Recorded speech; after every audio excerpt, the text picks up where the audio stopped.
Bismillahirrahmanirrahim.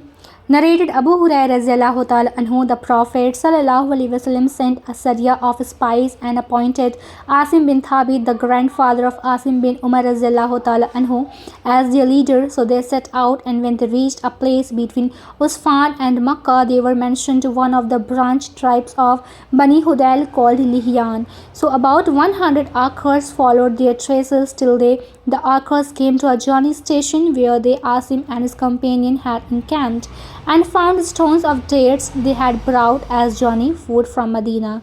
The archers said, "These are the dates of Medina," and followed their traces till they took them over.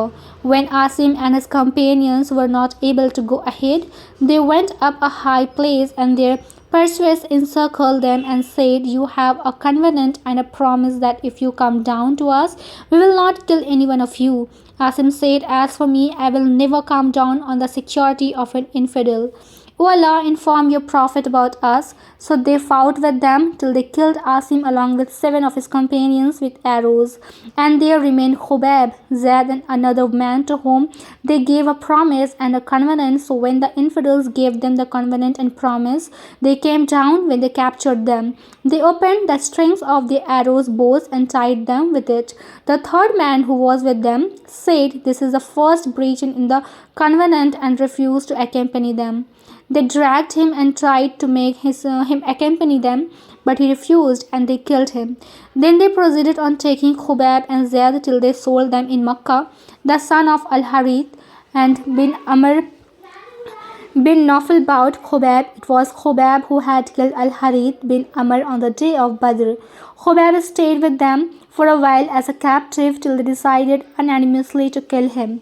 At that time, Khubab borrowed a razor from one of the daughters of Al-Harith to shave his public hair. She gave it to him, and she said later on, "I was heedless of a little baby of mine who moved towards Khubab, and when it raised him and put it on his thigh, when I saw it, I got scared so much that Khubab noticed my distress while he was carrying the razor in his hand. He said, 'Are you afraid that I will kill it?'